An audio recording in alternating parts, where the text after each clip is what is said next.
I'm delighted to launch the first episode of our interview series exploring artificial intelligence and agency. The rapid development of artificial intelligence in recent years has prompted a resurgence of interest in core philosophical questions, such as whether machines can demonstrate genuine forms of thought and agency. And through this series, leading philosophers and scientists will offer their perspective on that topic, and a supplementary reading list will be provided for each interview. Now, we are fortunate to have Professor Tim Crane join us for this first interview. Professor Crane is a leading thinker in philosophy of mind, perception, and metaphysics, and he holds the position of Professor of Philosophy and Prorector at Central European University in Vienna. He's particularly very well known for his work on intentionality and his stance in philosophy, which is called psychologism. Professor Crane, thank you very much for accepting our interview. Thanks very much, Majid. Thanks for asking me. It's good to be here. All right, so I have been planning to start with a smaller question, but since this is the very first session, let me ask the main question of the series. And the question is, can machines achieve genuine forms of agency, which depends, of course, how you are going to define agency. And a relevant question, is there even a question of the capacity of artificial intelligence system to demonstrate genuine forms of agency? Well, thanks very much. I mean, of course, the boring answer to these questions are always depend on saying what you mean by machine, what you mean by agency. But actually, this is very important. I'd like to just say something in general about machines, and then move on to the specific point about AI. In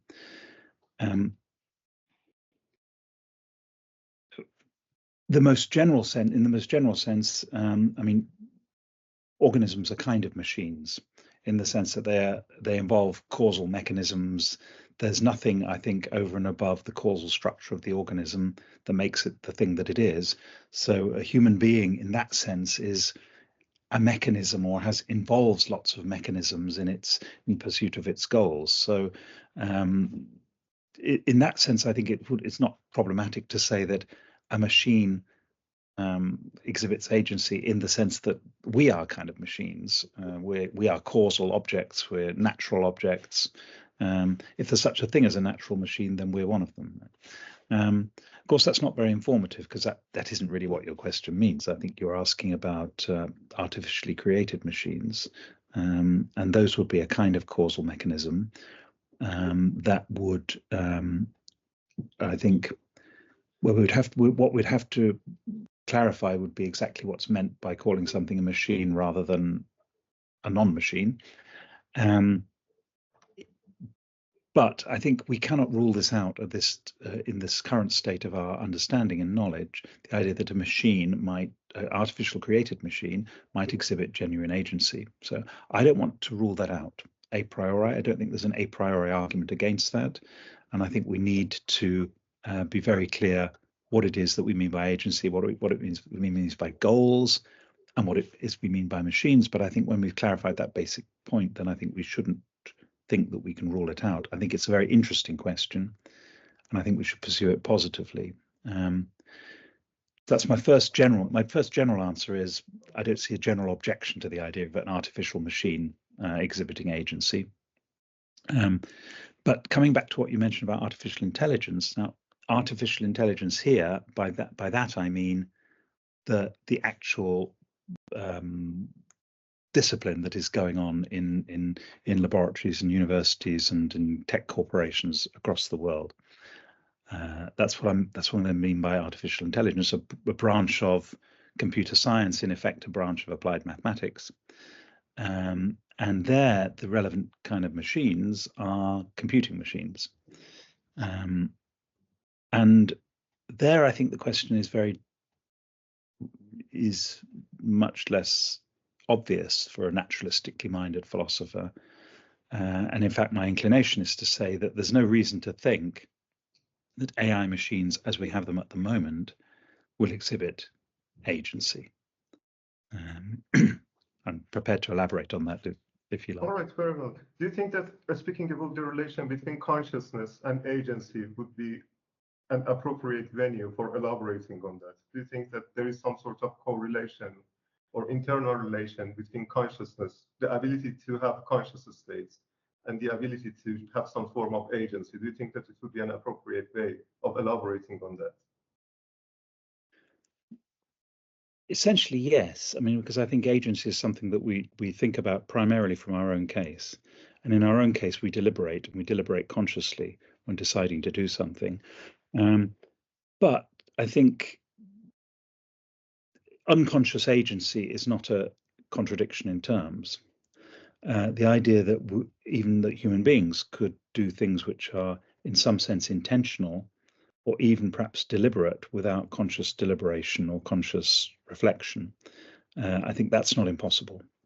So I think we can separate out agency from consciousness, but only when we've understood the phenomenon as a whole. So let's start with the central case, which is our agency which involves deliberation, choosing between options, and bringing reasons to bear on what we do.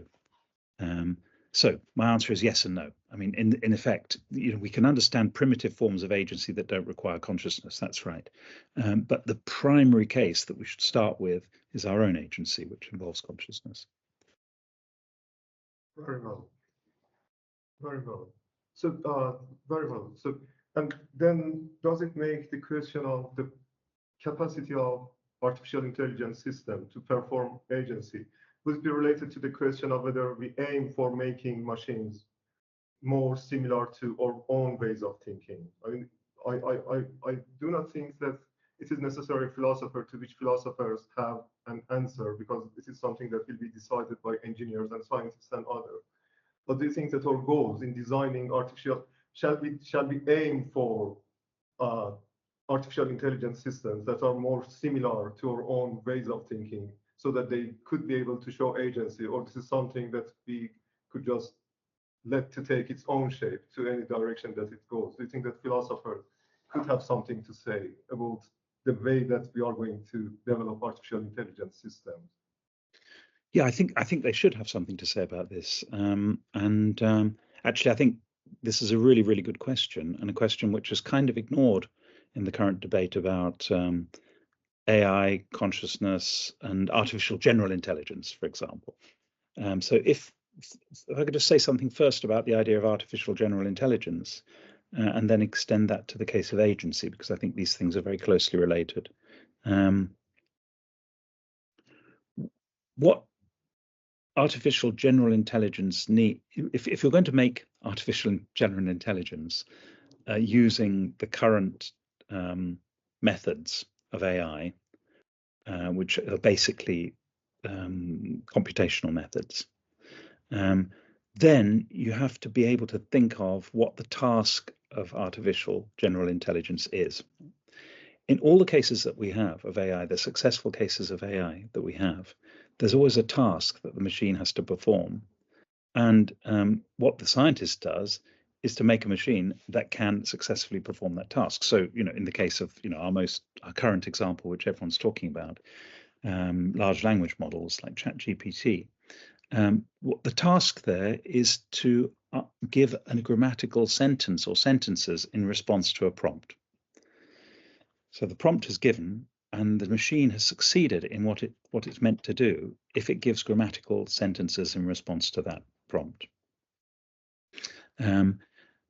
Now, nothing follows from that as to whether those sentences are true. And as we know, the machines do, as they say, hallucinate, that is, produce answers which are not true.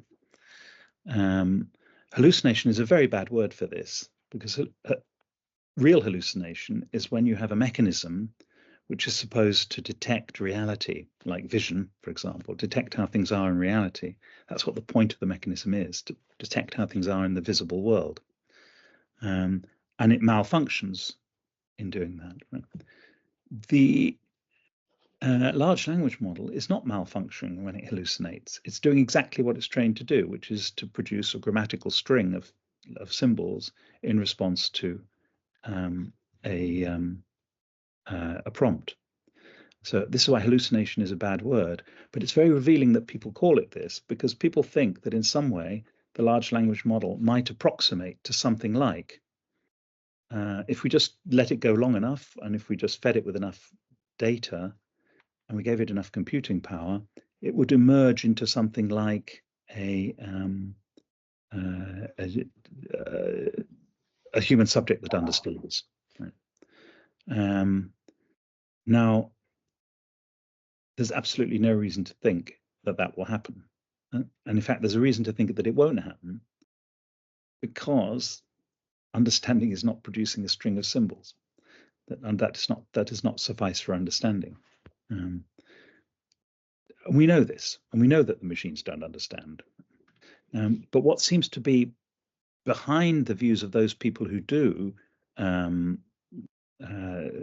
suspect that there is understanding going on, what seems to be behind their view is a kind of behavioristic conception, which goes back to actually the beginnings of artificial intelligence ideas. It's there in Turing's test, the behavioristic conception of what is involved in real mentality or thinking. And that, so it's if you don't have that behavioristic conception, that if you don't think that that's the ideal, passing the Turing test is the ideal, then you'll see that there's absolutely, there's these large language models have achieved great things, but there's absolutely no reason to think that they are going to get any better at avoiding things like hallucinations and obvious logical mistakes of the sort that it's been doing. Now, my more general point is that there is a reason to think that such machines, and any computational machine, will not achieve what people call artificial general intelligence. And the reason is that no one has been able to say with any plausibility whatsoever what the end point or the goal or the task of artificial general intelligence is. That AGI, in order to be implemented by a computer, in order for a computer to actually deal with it in whatever way, however it's done, through deep learning or by traditional AI or in whatever way, you have to be able to specify the computational task. And this is what no one has been able to do yet with AGI. Now, is that because they just haven't been able to formulate the task, or is there something wrong with the idea of the task of AGI? I think this is where the philosophical investigation needs to come in, whether we just need to formulate what the task of AGI is properly, or whether we need to just examine the whole assumption of the whole debate. Yeah, excellent. We will return to this question, but building up on what you said earlier about GPT systems and so on, do you think that they lack this capacity to show agency because they lack understanding, or it is because they just react passively to the prompts that are put there by an agent or an agentic system? So, or do you think that these are related together? I'm trying to take a closer look at the relation between understanding and adaptive behavior to this system across natural and artificial systems. So do you think that they can't show agency because they basically lack the capacity of understanding, or because they can't react to their environment more actively, just following the rules? Or do you see a relation, a deeper relation between understanding and the ability to react to your environment or act in your environment in a more active way? Yeah, I like this question. I think the heart of it, as I implied before, is both things. I think understanding and sort of, so to speak, self-directed action rather than just responsive action. That's what's important for our agency. But I think it's the second thing that's really essential here. The second thing, which is that they're simply responding to the prompt. And why is that relevant to their agents? They're not having agency is because whatever agency is, it's acting. It must involve acting to pursue some goal. And And the system which pursues that goal must be capable of generating its goals. Now, whether it generates them through conscious reasoning, or whether it generates them just endogenously because of evolution has given it goals, or given it the capacity to generate goals, let's say, that's a good question. That's a further question. But I think that it's clear that GPT and these other systems, they don't generate their own goals. And if you don't generate your own goals, you don't act on your own goals. You don't decide. You don't try and achieve things in the world. And that's what agency is. And I think that's true independently of what you say about the specific mechanism of understanding or conscious understanding.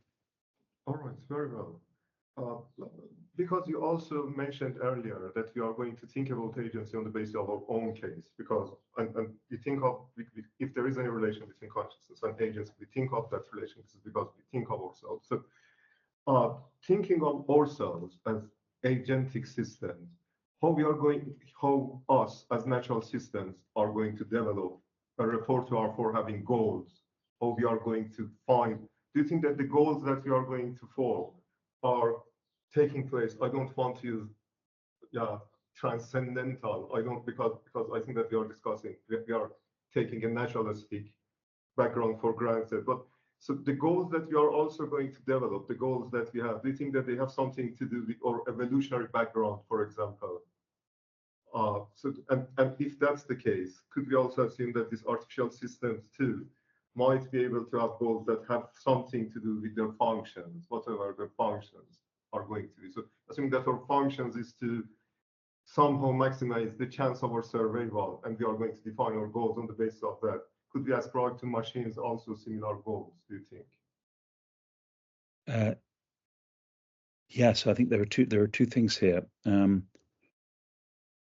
Clearly, the goals that we have, many of these goals derive straightforwardly from our needs as organisms, and the structures in our bodies and that have evolved to achieve those goals are certainly the result of evolution. So I believe in that. Whether which psychological structures are a result of evolution, I don't know. I'm sure some of them are, but I'm very skeptical about our ability to construct an adequate evidence base to settle claims about which psychological structures have evolved. This is a skeptical view about the limits of evolutionary psychology, not about whether the mind has evolved, but what we can find out about how it's evolved. But I don't think that matters, actually, because we can understand our goal form, because we've got to the point where we are not just driven by our evolutionary design. We're not just driven by simple evolutionary goals. We have very complex goals, and there's no need or reason, or good reason, I think, to try and understand all our complex goals in evolutionary terms. So I don't think we need to do that, because once we have the capacity, as Dan Dennett said, the late Dan Dennett, who would be the perfect person to talk about this subject, as Dan said, we are the only reason representers. We represent our reasons to ourselves. It's because we're capable of representing reasons to ourselves through language and thinking in language, we're able to construct complex goals which don't depend directly on evolution. And that's true whether or not, whatever you think about the evolution of language, which is a difficult and complex area. So my first claim is, yes, evolution has an absolutely important role to play in how we became the sort of creatures who can create the complex goals that we have, and therefore have agency. The second thing you said, Majid, was about whether a mechanism, a machine, could acquire such goals through some sort of evolutionary process. and this is very interesting because I think this is where we need to stop thinking about computers and think about robots, because whatever is going to be the future of machines, and here by machines I mean, I don't just mean in the sense of machine learning or computing machines, I mean actual concrete machines that can move around. If they're going to have real agency, they're going to have to move around. And in many ways, the advancements in robotics are in creating something that looks like an organism, are as impressive as the advances in AI in creating verbal responses that seem like human responses. So if a robot did something and its success in doing that thing determined whether it survived, then we'd have the starting points of something like an evolutionary setup. So I wouldn't be skeptical about the idea that some sort of robot machines, so long as they had also an adequate psychology of some kind, could start interacting with the environment and therefore evolving in some sense. I don't think we can rule any of that out as philosophers. What we can rule out are fantasies like AGI, I think, and we can rule out the idea that that this is just going to somehow emerge out of adding more data to these machines. Yes, of course. Yes, yeah, I completely agree that it goes beyond just adding more data. It was why I put the dichotomy between these machines being passive and being active. And also, thank you very much for mentioning the relation between computation and robotics. I take note to put some paper in the reading list that are elaborating on this topic. There are people who think that computation is going to move in that direction. It has started to move in that direction now. So I think that it was very interesting. But so thinking of that in this term, in terms of adaptive behavior of artificial systems such as robots, do you think that it takes the question of agency less do you think that it helps to try to understand agency less in connection with understanding and consciousness, which remain difficult problems, even though not totally unreachable problem, but difficult problems, and opens ways to think of agency in terms of adaptive behavior more than, for example, consciousness? Yes, I mean this might sound like I'm going back on what I said before, but it isn't actually. I agree with you, because I think the way to proceed, as I said, first of all, think about the whole phenomenon of agency as we have it, which involves consciousness, understanding, practical reasoning, going through scenarios, imagination, and these other things. And then extract from that the thing which seems like the essence of agency, which is pursuing a goal. Pursuing a goal in order to enhance, in some way, in order to bring about some state of affairs that you want to bring about, something like this. And then you've isolated it from the question of consciousness. And then perhaps you could think, how do I build a machine that would pursue its own goals, that would be able to create its own goals, and which will be able to then act on those goals in order to achieve the objects.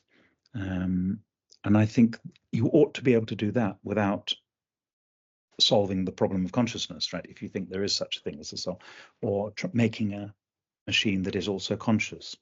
I think we ought to be able to pursue those questions separately. So I actually, my answer to your question is yes. All right, very well. So I think that I'm going to have another question about the possibility of ascribing agency to systems on the basis of consciousness, but I'm afraid that it may sound like a question from Kant on Earth, but this is not a mockumentary, I promise you. So I think that being a naturalist, you think that it is not impossible to develop scientific or intellectual theories of consciousness at some point, right? So do you think that if we eventually going to find this underlying physical, functional, whatever, substrate of consciousness, by replicating that in artificial systems, we can also bestow upon them some sort of consciousness, assuming that it would be possible to find the correlates of consciousness at all. Do you think that they could be replicated into artificial systems too? I'm skeptical of the idea that there would be such a thing as a single correlate of consciousness. There's conscious reasoning is one thing, conscious perception is another, conscious pain is another thing. And there are different ideas involved in our idea of consciousness, as Ned Block and others have made clear. So I kind of doubt whether there's one thing which you could reproduce in a machine, which would be consciousness. So you know, Georges Rey once said, you know, well, if your laptop can monitor its own states, then that's as good as being conscious. So I don't believe in things like that. Is it theoretically possible? Well, I think there's a sense of possibility in which, if you think that we are material beings, then there's this sense of possibility that, in principle, it would be possible to reconstruct a human being and everything it does from the bottom up in some in principle way that's, you know, just available only to philosophy, really, that you can say in principle it would be possible to recreate this table, this world, this room, everything just as it is. I think there is that sense of possibility. You can say you could build a person from the atoms up, and if you did that, there wouldn't be anything that you would be lacking. If you put all the atoms together in the way that they're put together in you and me, then you would have created a conscious person. But that's got nothing to do with real science. Right? No one's going to ever try and build it. So that's only an in-principle idea. Yeah. Perfect. Yeah. Sorry, I didn't, because I also want to keep it in a limited time span. But on the basis of your answers to my last questions, if I don't misinterpret you, your answer to the first question was far more positive, whether it would be possible to have a heap of understanding agency on the basis of understanding adaptive behavior, that sort of stuff on the one hand, and then trying to understand agency on the basis of consciousness, solving the problem of consciousness, and going through the question of agency. Do you think that it bears on the direction that intellectual pursuit of question of thought or agency will take in future? Do you think that this kind of more optimistic view about engaging in research on behavior, adaptive behavior, and so on, leading to answers to the question of agency, as opposed to trying to invest in question of consciousness and find the clue to the question of agency? Do you think that optimism on the one hand and pessimism, or rather skepticism on the other hand, would shape the field of research in future? I would, if I were in charge, that's the way I would shape it. Yeah. All right. Work on the objects and get them to pursue their goals. Forget about artificial general intelligence. You're not going to do it just by computing, but have objects that are pursuing goals. Try and make those. See if they produce agency. And as for the problem of consciousness, that's all a bit of a mess, and we don't have to solve that in order to do the first thing. All right. Wonderful. Wonderful. So this is basically one more question that I want to ask, and it goes back to a paper that you wrote in, I think, 2015, the mental states of person and their brains. And I think this was a very inspiring paper for me, at least. I think for many others. I think that in that paper you cite a number of scientists. Chris Furse, for example, and a number of other scientists who are ascribing some sort of mental states to the brains. And then you take it, your work in this paper is basically inspired by, I think, semantic view on theories. And you think that ascribing thought, ascribing consciousness, this kind of stuff to brain, person, has something to do, there are some similarity with the practice of model-based science, how scientists are making models and then use models to represent reality. And in the same way, do you think that the same approach could be taken to our agency? I think that there are scientists who think that artificial systems are at least basically capable of showing some forms of agency. And I think that ordinary people too, most of the time when they are engaging with this kind of smart gadgets, think that they have some sort of agency. Do you think that it may provide some leverage for ascribing some sort of agency to artificial systems? Yes, I do. That's the short answer. Yeah, that's the way I would think of it too. And here I follow Dan Dennett, and so I don't take any. I don't claim any originality for this, but I don't follow Dan Dennett on this question of consciousness, because I think consciousness has a kind of reality that goes beyond what we're trying to model. But I think when we're modeling agency, abstracted from consciousness, as I said earlier on, once we can abstract away the question of agency from the question of consciousness, we're modeling agency, then it's only a matter of degree. What's the difference between the robot vacuum cleaner and you or I? All right, wonderful. I think that we have around 2-3 minutes, or perhaps a bit more. Is there anything that you want to address that has not come to, that we didn't discuss in this interview? Do you think that there is something about agency and artificial intelligence that you'd like to discuss in remaining time? I would like it if people thinking about agency from a technical or engineering point of view absorbed some of the insights of philosophy here. There's a very valuable discussion in the late 20th century and onwards on what it is to act intentionally, what it is to act for a reason, for example, and these are different things. What is it to deliberate? What is it to make a decision? The philosophical work on these things is very rich and sophisticated. Just to take one small example, acting intentionally and acting with a prior intention. Many philosophers have discussed these with this distinction with great clarity. So you can act intentionally without having a prior intention, and you can have a prior intention which doesn't result in action, as in the case of weakness of the will.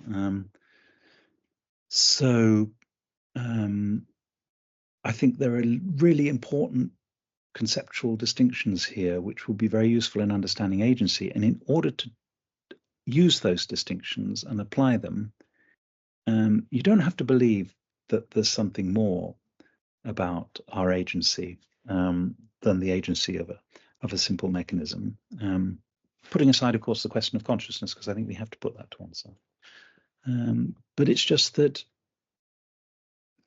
it would be good if scientists could build on the clear thinking that's been done by philosophers on these subjects. That would be my hope for an interdisciplinary endeavor. All right, very well. Well, very well. This was a very thought-provoking interview, and I thank you very much for accepting our invitation one more time. And I thank our audience for watching this. Thank you very much, Professor Crane. Thank you very much, Majid. Nice to see you. Yeah, likewise.